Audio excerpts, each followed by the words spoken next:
अस्सलाम वालेकुम स्टूडेंट, क्या हाल चाल है मेरी जान? कैसे आप सब? तो मेरे बेटे उल्लो जी, क्या हाल चाल है? ठीक है, आप सही होंगे मेरा बेटा, उम्मीद से।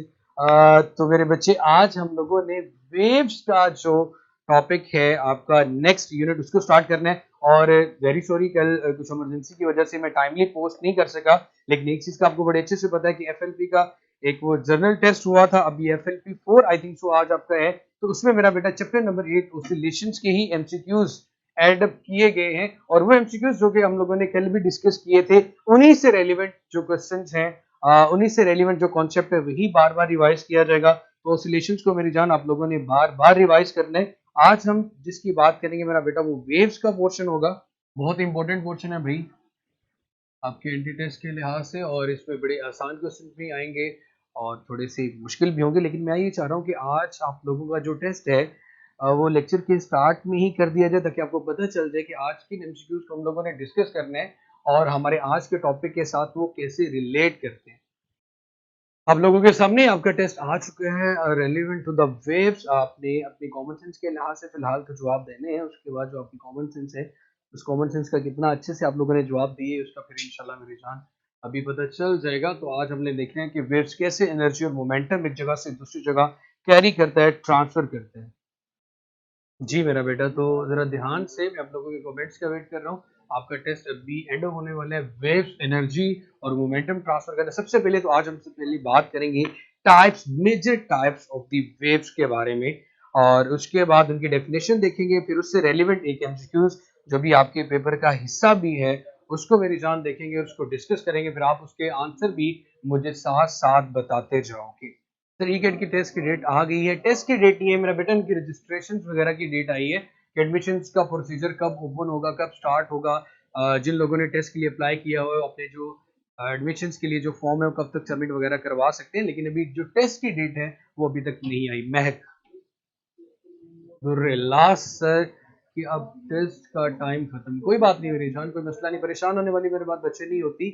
और इसमें परेशान नहीं होना, इसमें एमसीक्यूज सिर्फ और सिर्फ शो इसलिए करवा गए हैं आपके सामने। व्यू आंसर्स में आप जाके एमसीक्यूज देख सकोगे, और उसमें मेरे बेटे आप लोगों को ये चीज क्लियर हो जाएगी कि आज हम किस टॉपिक पे क्या बात करने जा रहे हैं। अगेन भी देखते हैं मेरा बेटा। सबसे पहले हमें बड़े अच्छे से पता है sound is a form of energy. एक जगह से दूसरी जगह एनर्जी और मोमेंटम बोथ वेव की फॉर्म में ट्रांसफर किया जा सकता है। तो पहले major types of the wave के बारे में बात करेंगे। सबसे पहले मेरा बेटा, हमने बड़े अच्छे से पता है कि मैकेनिकल वेव और electromagnetic waves. And second time हमारे पास मेरा बेटा आती है electromagnetic waves, mechanical waves, electromagnetic waves. और थर्ड जिस ब्रांच की मेरा बेटा हम बात करते हैं, तो देखिए dawn of modern physics second year में जाके उसके बारे में पढ़ेंगे। मैटर वेव्स, लाइट वाला मेरा बेटा, प्रोजेक्टाइल मोशन वाला इंपॉर्टेंट है, तो कोई एक फाइनल कंक्लूजन नहीं दी जा सकती मेरा बेटा। ये dawn of modern physics chapter number 19 में जाके जब सेकंड ईयर में पढ़ेंगे, तो उसमें मेरा बेटा इसके बारे में बात होगी। लेकिन टाइप्स ऑफ द वेव में आके ये चीजें बताना जरूरी है कि किस किस की बात करते हैं। सबसे पहले वो वेव जिनको मटेरियल रिक्वायर अ मीडियम, जिन्हें एक जगह से दूसरी जगह प्रोपेगेट होने के लिए, फैलने के लिए।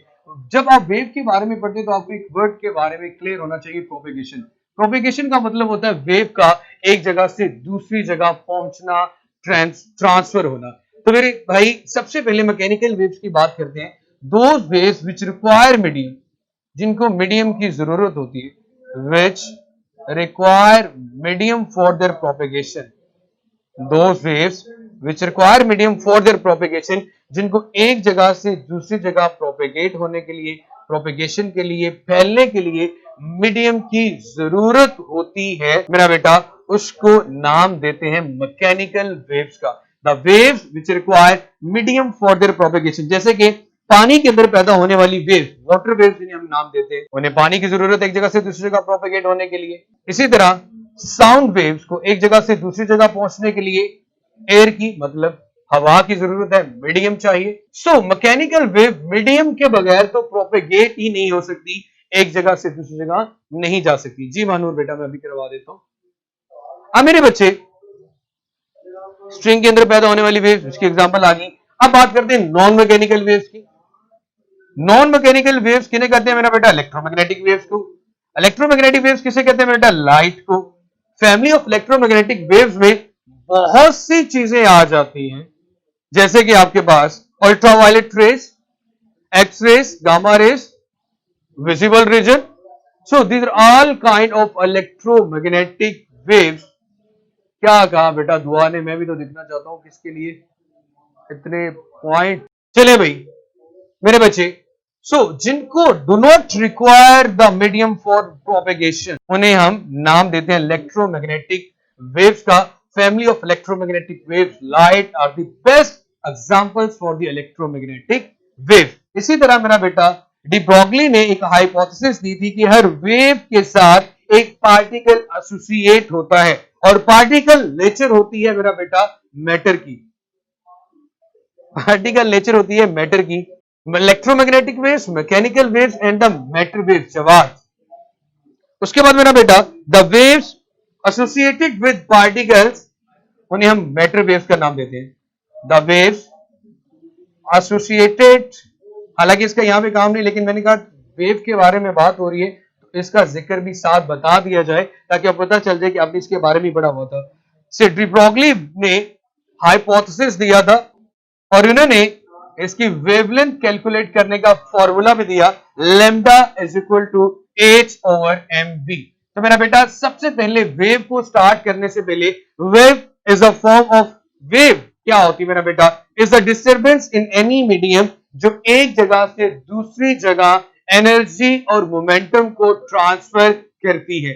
जो एक जगह से दूसरी जगह एनर्जी और मोमेंटम को ट्रांसफर करने के काम आती है। There are three major types of the wave, जिसमें हमारे पास mechanical wave, electromagnetic wave and the third one is matter wave. मैंने यहां पे बात की, डी ब्रॉगली ने कहा था कि हर वेव के साथ एक पार्टिकल एसोसिएट होता है, और जब भी पार्टिकल की बात की जाए तो ये बात मेरा बेटा क्लियर कर ले कि particle associate with the matter, particle associate with the matter. Particle की जब भी बात की जाएगी हम मैटर के नेचर में जाएंगे, तो इन्हें मैटर वेव्स का नाम दिया जाता है मेरा बेटा।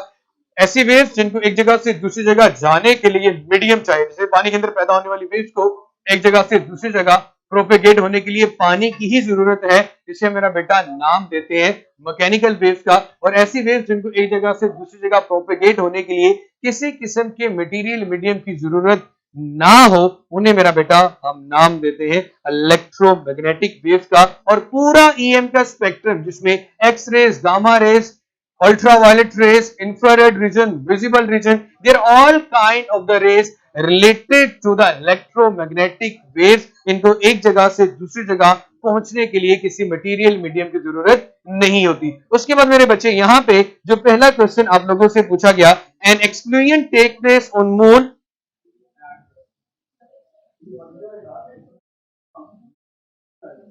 एन एक्सप्लोजन धमाका होता है, टेक प्लेस ऑन मून, चांद के ऊपर। फर्ज करें धमाका होता है मेरी जान चांद के ऊपर, तो जैसे कि कल स्टॉक एक्सचेंज में हमारे टेक्निकल इंजीनियर थे जिन्होंने बंदा मार दिया था। ऑन मून, फर्ज करें धमाका हो रहा है चांद के ऊपर, ऑन मून, ठीक है मेरा बेटा। क्या होगा, वन ऑन अर्थ कैन, जमीन पर जो बंदा है वो कर सकता है, देख सकता है। One on earth can, option है मेरा बेटा ए, बी, सी एंड डी। मेरी जन चार ऑप्शन आपके सामने गिवन थी, क्या आ गई, both hear and see explosion. हम उस धमाके को सुन भी सकते हैं और देख भी सकते हैं। क्या ऑप्शन ये आंसर होगा मेरा बेटा, both hear and see explosion. Second B option मेरे पास मेरी जान आ रहा है, ओनली हेयर एक्सप्लेन। क्या सिर्फ धमाके को सुना जाता है?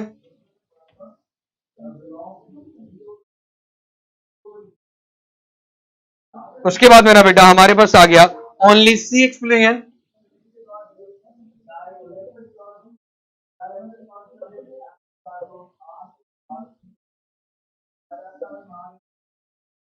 उसके बाद नेदर सी नॉर हेयर एक्सप्लेन, ना तो देख सकते हैं ना तो सुन सकते हैं।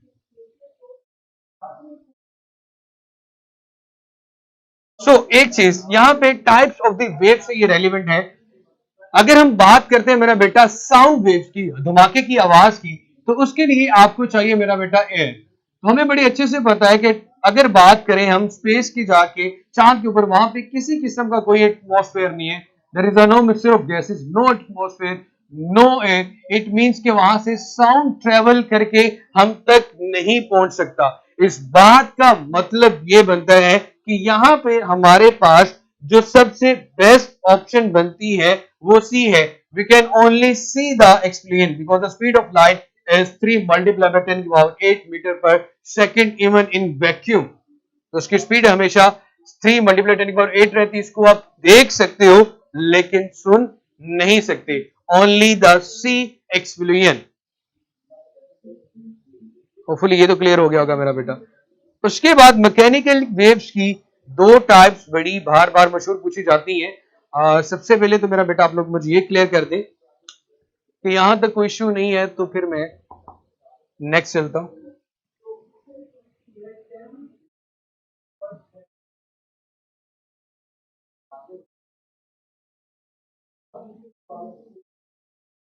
आप लोग इधर चैट है उसको मेरा बेटा इनेबल करवा के एक दफा मैंने पूछ लो कि कोई क्वेश्चन तो नहीं।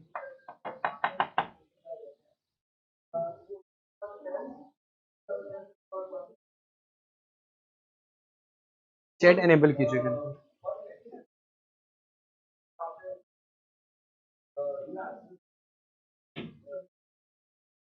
जी मेरे बच्चे, तो अब आप लोग इससे रेलिवेंट मुझे क्लियर का जब जी क्लियर है, क्लियर है, चलिए गुड है मेरा बेटा, बहुत अच्छी बात है। जी जी महानूर, आपने क्वेश्चन ही तो पूछने मेरा पुत्र यहाँ पे।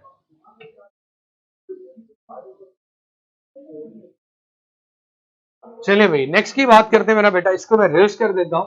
अब मैकेनिकल वेव्स की फर्दर दो टाइप्स की बात करेंगे, आपने बड़ी अच्छे से वो याद भी होंगी, transverse waves and longitudinal waves. Transverse waves and longitudinal waves.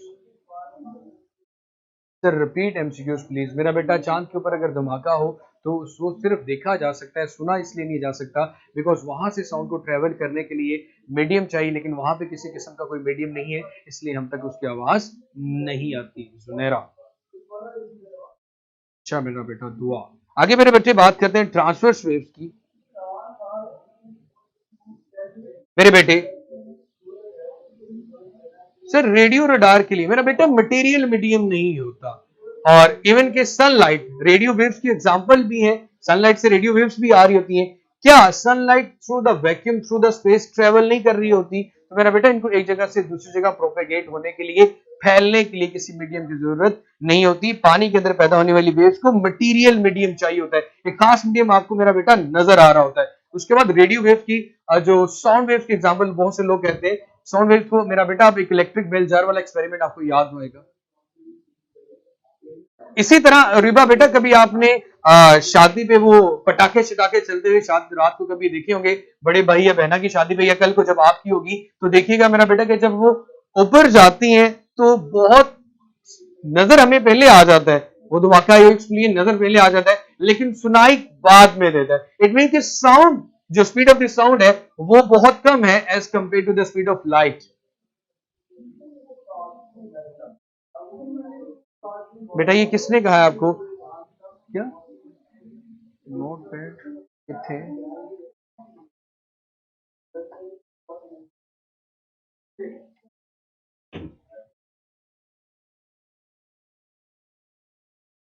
Which one formula मेरा बेटा?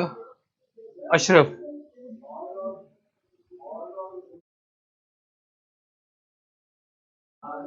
पानी पिला दीजिए।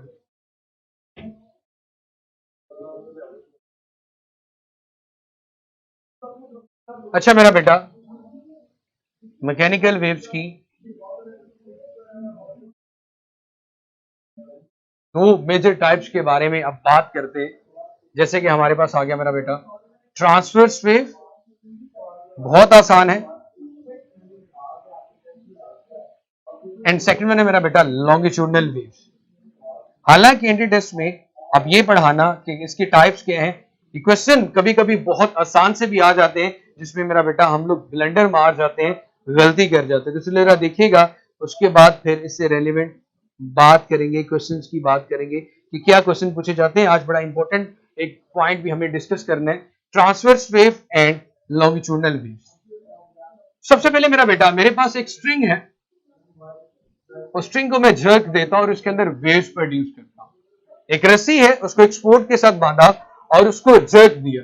वेव ने तो मेरा बेटा इस पॉइंट से इस पॉइंट तक जाना है, या फिर इस पॉइंट से इस पॉइंट तक आना है, ए से बी या बी से ए ट्रेवल करना है।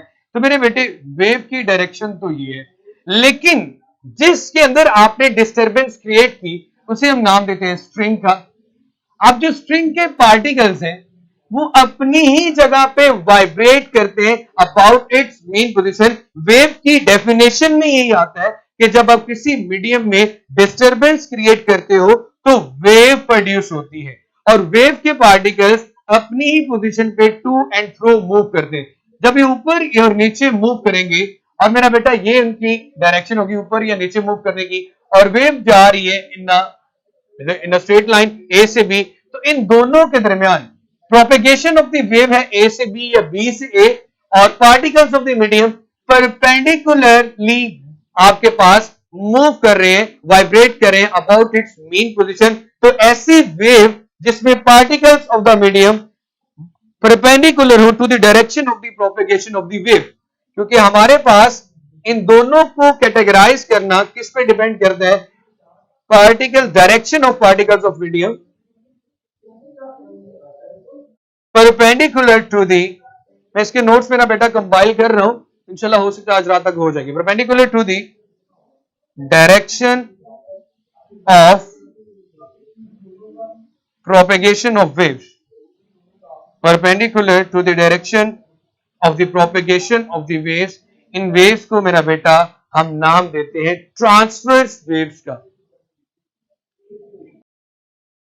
Okay, particles of the medium and direction of the propagation of the wave जब दूसरे के परपेंडिकुलर हो, आप मेरा वेव देखो बेटा, वेव जर्क एक स्लिंगी स्प्रिंग के अंदर या एक रस्सी के अंदर जब वेव्स प्रोड्यूस की जाती है तो वेव के particles up and down move कर रहे होते हैं, उसके अंदर डिस्टर्बेंस क्रिएट होने वाली वेव, उसने तो एक जगह से दूसरी जगह जाना है, but the particles of the medium मेरा बेटा perpendicular to the direction of the propagation of the wave, इस नेचर को कहा जाता है जी कि आपके पास ट्रांसवर्स वेव है।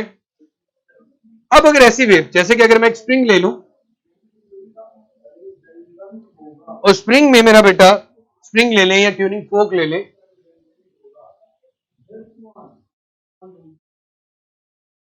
स्प्रिंग को स्ट्रेच करें और ऑसिलेट करवाएं, तो कुछ जगहों पे स्प्रिंग आपको बहुत कंप्रेस नजर आ रहा होगा।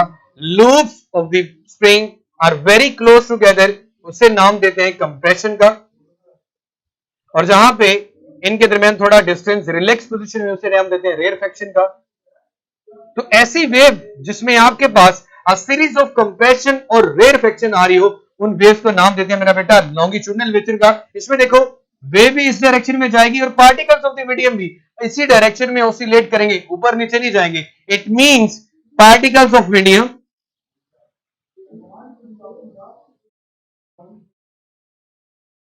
And propagation of waves both are parallel to each other, both are parallel to each other, both are parallel to each other, particles of the medium and propagation of the waves both are parallel to each other। तो ऐसी wave को नाम दिया जाता है longitudinal wave का। Even कि आप लोगों ने कभी ये पढ़ा होगा कि prove that the sound waves have longitudinal wave, तो उसके लिए एक ट्यूनिंग फोर्क वाला एक्सपेरिमेंट किया जाता था कि ट्यूनिंग फोर्क को जब यहां से हिट किया तो यहां पे इसने जब प्रेस किया तो यहां पे कंप्रेशन आ गया और बाकी जगहों पे रेयरफैक्शन आ गया। यहां पे प्रेशर ज्यादा है तो मेरा बेटा वॉल्यूम कम है, जहां पे प्रेशर कम है तो वॉल्यूम ज्यादा है। तो कंप्रेशन और रेयरफैक्शन जिस वेव में प्रोड्यूस हो उस वेव को नाम दिया जाता है ट्रांसवर्स वेव का।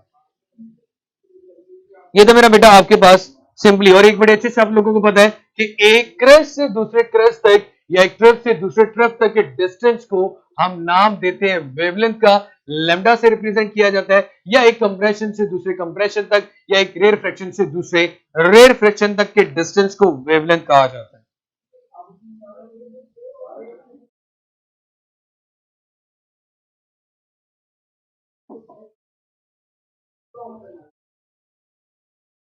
अच्छा भाई, अगला जो टॉपिक है वो डायरेक्ट फार्मूला मैं आप लोगों को बताऊंगा, वो है जनाब relationship between phase and phase difference, और वो बहुत इंपॉर्टेंट है। इसलिए मेरे बच्चे अपनी खूबसूरत सी चिट चैट को खत्म करके मजीद बातों को खत्म करके मेरा बेटा ध्यान दीजिएगा यहाँ पे, और उसके बाद इंशाल्लाह फिर फर्दर डिटेल में बात करेंगे। इसको मैं बेटा रेस करने जा रहा हूं।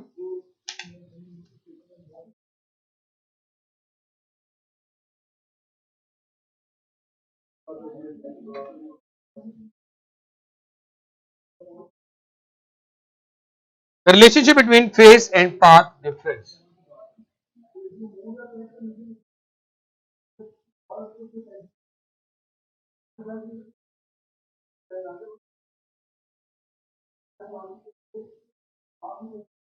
पाथ डिफरेंस, मेरा बेटा आप लोगों ने पाथ डिफरेंस को, फेस का आपको पता है एंगल, पाथ डिफरेंस को एक्स से भी डिनोट करते हैं।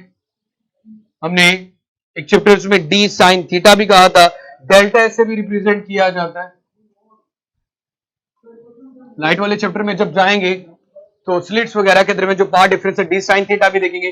सो पाथ डिफरेंस और फेज के दरमियान क्या रिलेशनशिप है, तो मेरा बेटा यहां रिलेशनशिप लिख देता हूं मैं आपके सामने।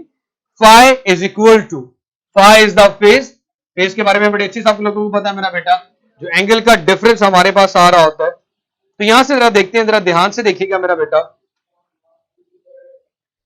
और पाथ डिफरेंस की बात करेंगे तो एक वेव का दूसरी वेव से कितना डिस्टेंस है उसको देखेंगे, वो पाथ डिफरेंस होगा। दो पॉइंट्स के दरमियान डिस्टेंस की बात करेंगे तो पाथ डिफरेंस होगा, उन दो पॉइंट्स के दरमियान एंगल का डिफरेंस देखेंगे तो वो हमारे पास फेज डिफरेंस आएगा। इस पॉइंट को जरा जहन में रखिएगा।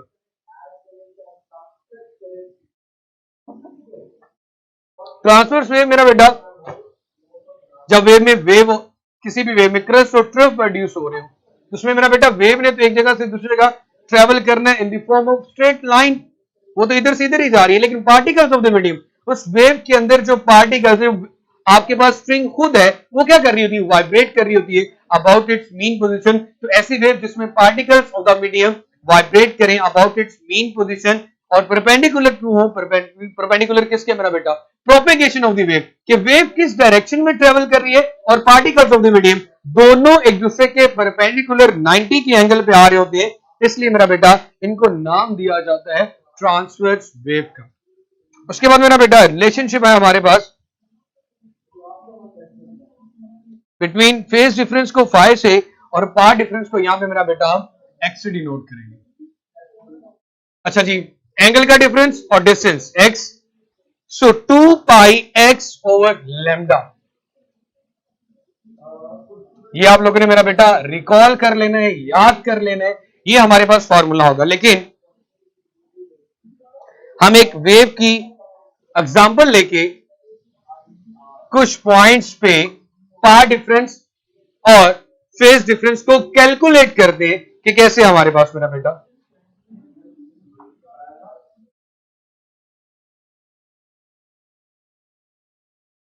तो मेरे बच्चे हमारे पास यहां पे ये पॉइंट ए है,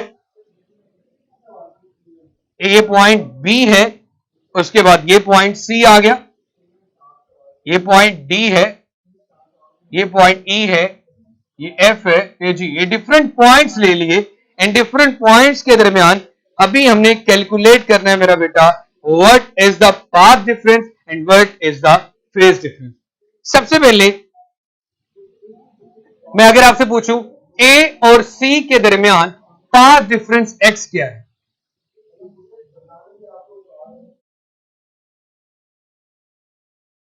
ए और सी के दरमियान अगर मैं पाथ डिफरेंस की बात करूं, सबसे पहले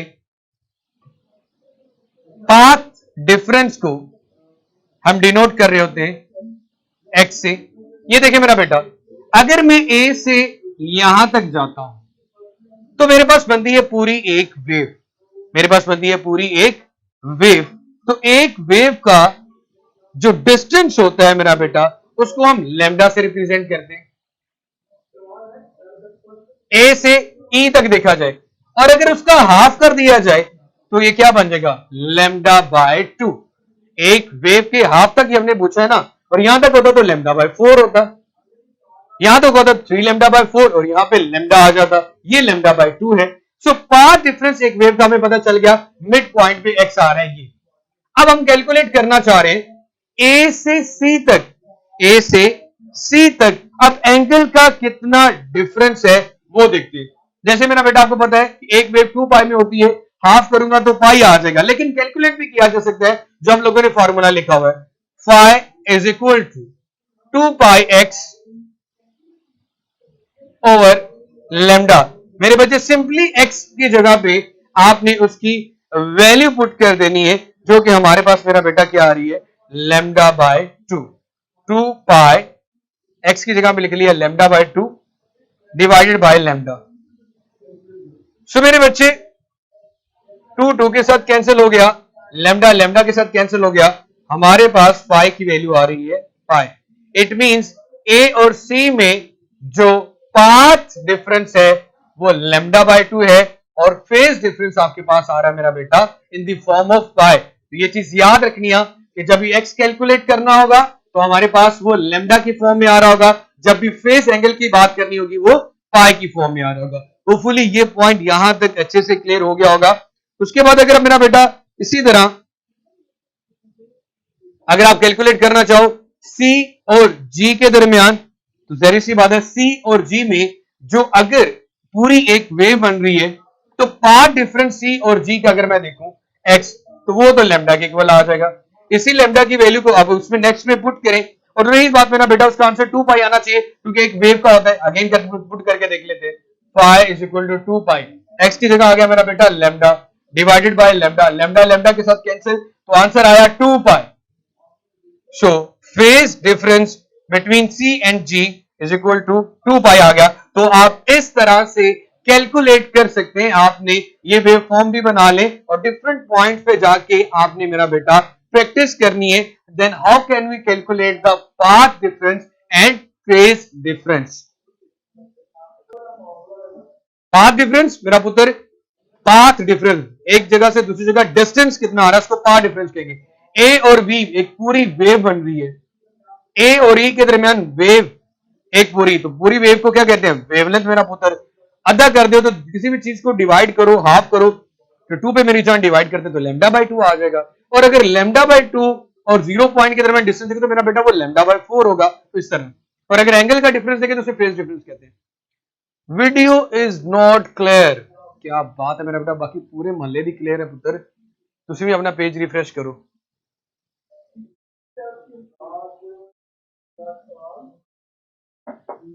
चलें भाई, यहां तक क्लियर है तो हम अपने नए पोर्शन की बात करते हैं। आप लोगों ने एक फॉर्मूले का नाम सुना होगा, V is equal to f lambda, V is equal to f lambda.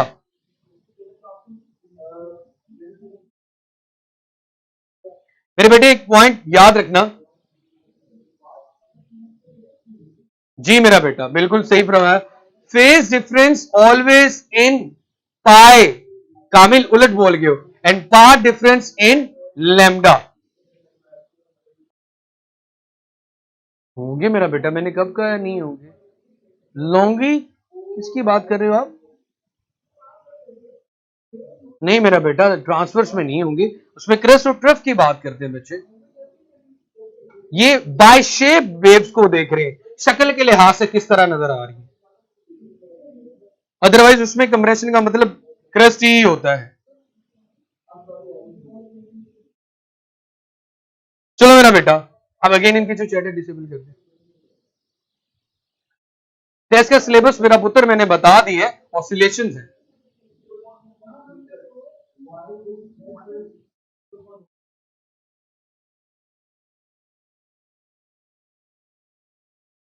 जी हाँ, ये वेव्स हाँ यूनिट 6 वैसे 8 है, टेस्ट का तो वो है ऑसिलेशंस में, चैप्टर 7 है शायद, उसके लिहाज से, बुक के लिहाज से और उसके लिहाज से देखिए।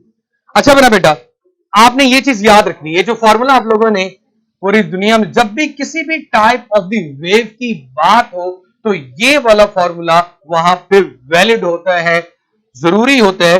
तो मेरा बेटा ये चीज आप लोगों ने याद रखनी, किसी भी किस्म की वेव की टाइप की बात हो रही हो तो आपने मेरे बच्चे ये चीज याद रखनी है कि आपके पास जो V is equal to f lambda है, ये फॉर्मूला वहां पे होल्ड करेगा, रहेगा। और एक और चीज मेरा बेटा, जब भी रिफ्रैक्शन हो, तो ये कुदरत की खूबसूरती है कि जब भी रिफ्रैक्शन होगी तो आपकी जो वेव है उसकी जो फ्रीक्वेंसी है वो कांस्टेंट रहती है। अब रिफ्रैक्शन का मतलब जब भी वेव एक मीडियम से फ्रॉम वन मीडियम ट्रेवल करके जाती है किसी दूसरे मीडियम में, सेकंड मीडियम में मेरे बच्चे, तो हमारे पास क्या होती है, रिफ्रैक्शन। और ये चीज आप लोगों ने याद रखनी है, जिस चीज को हम फ्रीक्वेंसी कहते हैं, frequency number of waves in second मेरा बेटा, उसको हम नाम देते हैं आपके पास है ना। डेली लाइफ में कितनी एग्जांपल ने पुत्र एप्लीकेशन थोड़ियां पूछनी ने थोड़े को। देखो मैं बोल रहा हूं तो वेव है, आप सुन रहे हो तो वेव है, हाथ ला रहे हो तो वेव प्रोड्यूस हो रही है, जहां भी डिस्टर्बेंस क्रिएट कर रहे हो, पानी के अंदर पाँव मारोगे तब भी वेव प्रोड्यूस हो रही है मेरा बेटा। इवन के आपको अगर एक दूसरे से बात भी करनी है तो वेव नहीं होगी, एयर नहीं होगी, तो आप बात भी नहीं कर सकते। Wave is a carrier of energy and momentum. Even के हमारे मोबाइल फोन इलेक्ट्रोमैग्नेटिक वेव्स की बात की, रेडियो वेव्स की बात की, तो वह ना ये सारी चीजें उसी में तो आती है जी। Frequency remain constant, f constant रहेगा। अब इससे रेलिवेंट कुछ एमसीक्यूज आप लोगों से पूछे भी गए हैं टेस्ट के अंदर। मेरा बच्चा आज हम बात करेंगे, अगर पुत्र मैटर वेव पे एप्लीकेबल उसकी वेवलेंथ कैलकुलेट करने के लिए वहां पे पार्टिकल नेचर की बात की गई है, वहां पे lambda is equal to h over m v आएगा आपके पास। अच्छा क्वेश्चन था, electromagnetic waves are light in electromagnetic wave, family of electromagnetic waves कहा जाता है।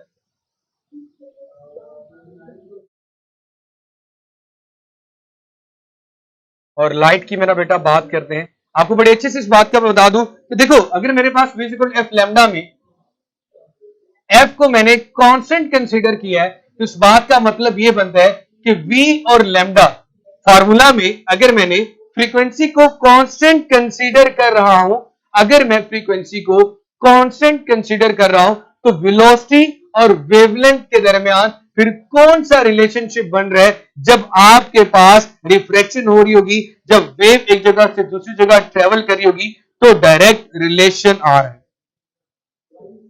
अब अगेन मैं एक और बात करने जा रहा हूं कि वैक्यूम के अंदर हम हमेशा बात करते हैं, जो स्पीड ऑफ लाइट है इसको हम c से डिनोट करते हैं, ये कांस्टेंट रहती है। अब c को कांस्टेंट किया, v को, वो इक्वल होती है मेरा बेटा c मल्टीप्लाई बाय 10 की पावर 8 मीटर पर सेकेंड। लेकिन किसी और मीडियम में ट्रेवल करते हुए इसकी स्पीड डिक्रीज होती है हमेशा, चाहे ये लिक्विड में जाए या ग्लास में जाए। तो मेरी जान जब ये कांस्टेंट रहेगी, अगर मैं फॉर्मूले की मेरा बेटा बात करूं,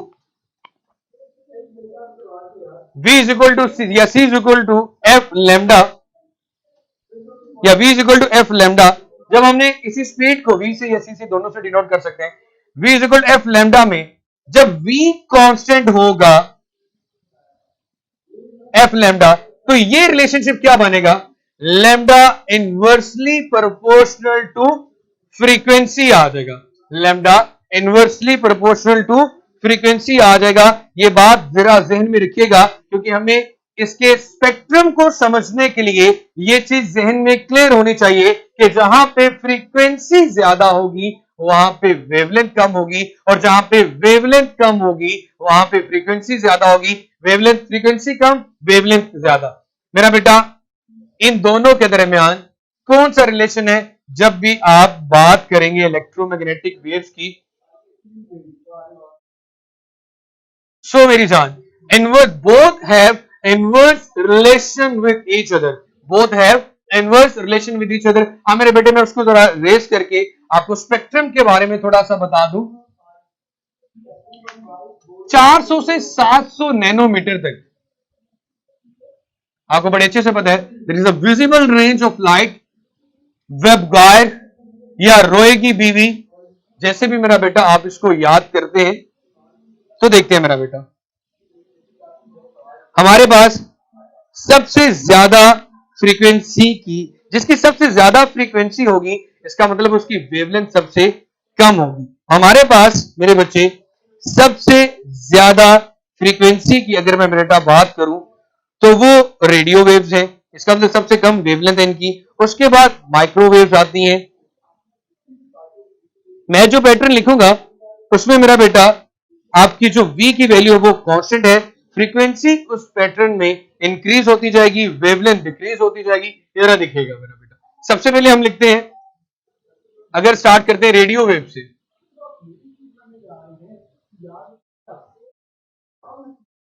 रेडियो वेव्स, उसके बाद मेरा बेटा हमारे पास आ जाती है माइक्रोवेव्स।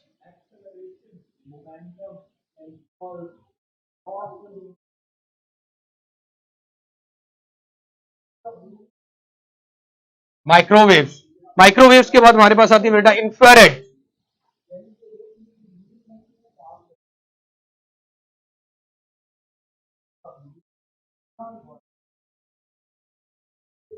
मेरा बेटा रिफ्रैक्शन होती है, उनके पाथ ऑफ डायरेक्शन, जब भी रिफ्रैक्शन होगी, अब इलेक्ट्रोमैग्नेटिक वेव जैसे कि लाइट की बात करें, जब एक मीडियम से दूसरे मीडियम में ट्रेवल होती है, जाती है, मीडियम प्रोपेगेशन के लिए इनको मीडियम नहीं चाहिए, लेकिन जब वो मीडियम में ट्रेवल करेंगे तो उनकी स्पीड में चेंज आता है।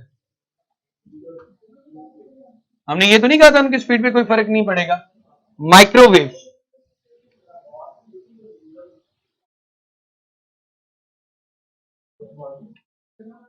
जी, उसके बाद मेरा बेटा माइक्रोवेव के बाद हमारे पास आ गया इंफ्रारेड। इंफ्रारेड के बाद हमारे पास मेरा बेटा आता है रोए की बीवी, मतलब वो 7 कलर जो कि विजिबल लाइट के हैं, यहां पे लिख रहा हूं।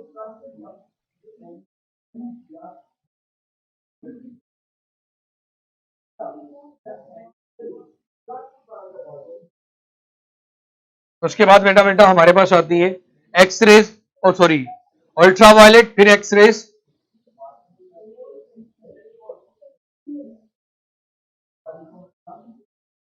एंड लास्ट वन हमारे पास होती है मेरा बेटा गामा रेज।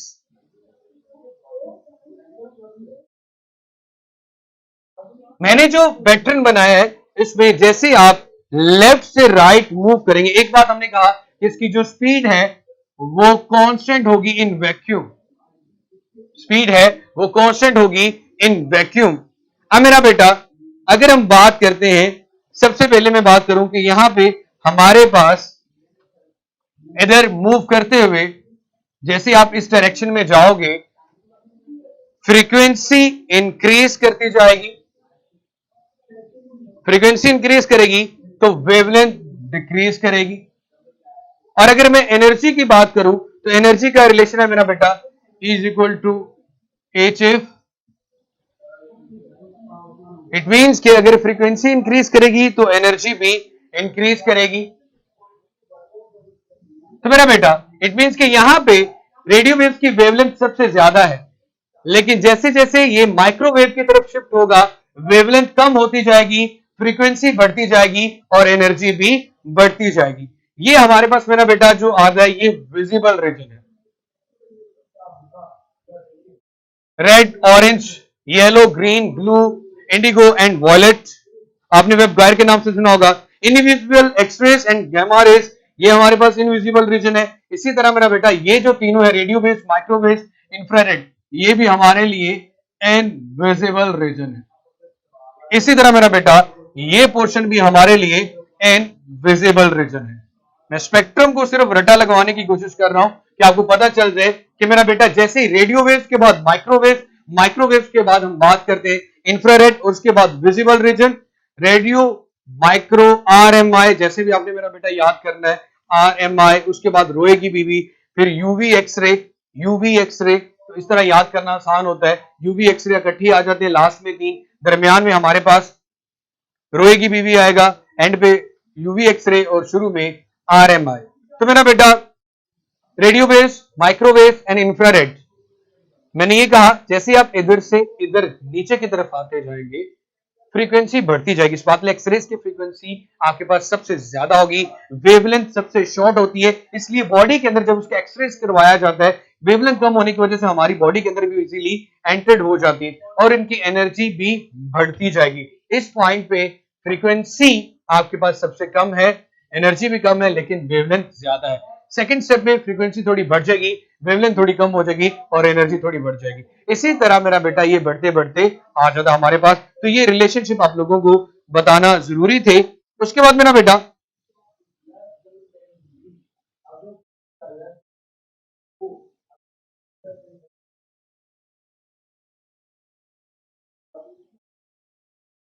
ऐसा sound similarly for sound waves अगर बात करें in air they have same speed so we can make it in audible sound. हमारे पास मेरा बेटा साउंड वेव्स की बात करने जा रहा हूं, उनकी भी रेंज एयर के अंदर सेम होती है। Sound waves in air have the same speed. हाँ मेरा बेटा कैसे? ऐसी आवाज जो कि सुनी जा सकती हो, जैसे कि विजिबल लाइट थी, उसकी रेंज हमने बता दी। अब इसी तरह मेरा बेटा हमारे पास ऑडिबल जो रेंज है उसे सोनिक वेव्स कहते हैं। ऑडिबल को सोनिक का नाम दिया जाता है। और बड़े अच्छे से आपको लोगों को पता है कि जब फ्रीक्वेंसी की बात करते हो आप कहते हो जी 20 हर्ट्ज से 20 हर्ट्ज से अगर 20 किलो हर्ट्ज तक जाए तो इस आवाज की फ्रीक्वेंसी को इजीली सुना जा सकता है। और अगर इससे कम होगी बिलो 20 हर्ट्ज, इसको मेरा बेटा इंफ्रासोनिक कहा जाता है।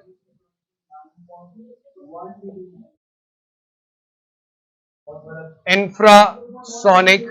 और अगर हम बात करते हैं मेरा बेटा अबव 20 किलो हर्ट्ज, इसको मेरे बच्चे नाम दिया जाते हैं आपके पास अल्ट्रासोनिक। अगर मेरा बेटा बात किसकी की जाए अबव 20 के हर्ट्ज, इसे नाम देते हैं अल्ट्रासोनिक। ये मैंने साउंड वेव्स का भी बता दिया। ऐसी साउंड वेव्स जिनको सुना जा सकता है उसकी रेंज 20 से 20,000 हर्ट्ज होती है। 20 से कम होगी तब को नहीं सुन सकते, लेकिन उन वेव्स को नाम देते हैं इंफ्रासोनिक का। और ऐसी वेव जो कि 20,000 हर्ट्ज से ज्यादा हो उन्हें मेरा बेटा नाम देते हैं अल्ट्रासोनिक वेव्स का। उसके बाद आप लोगों से क्वेश्चन किया गया था when light wave travels from less denser air से डेंसर, जैसे कि ग्लास में एंटर होती है, what is true? Frequency remain same, ये तो हमने कहा। लैम्डा डिक्रीजेस, जाहिर सी बात है जब वेव उसकी स्पीड कम हो जाएगी तो वेवलेंथ भी कम हो जाएगी। So we decreases, lambda decreases, so all of these उसका आंसर बनता था डी ऑप्शन। कि जब मेरा बेटा रेयर मतलब हल्का मीडियम जैसे कि एयर है, एयर से ग्लास में अगर वेव एंटर होती है, लाइट रे एंटर होती है, तो मेरा बेटा उसकी स्पीड डिक्रीज कर जाती है। हमने कहा था जब फ्रीक्वेंसी को हम कांस्टेंट माने तो वेलोसिटी और वेवलेंथ के दरमियान डायरेक्ट रिलेशन आता है, एफ को कांस्टेंट माना जाए तो जब स्पीड कम होगी तो वेवलेंथ डिक्रीज हो जाएगी। तो आपके पास हमने लिखा हुआ था F same, frequency decreases, lambda decreases, but at the end लिखा हुआ था all of these, so all of these is the best option.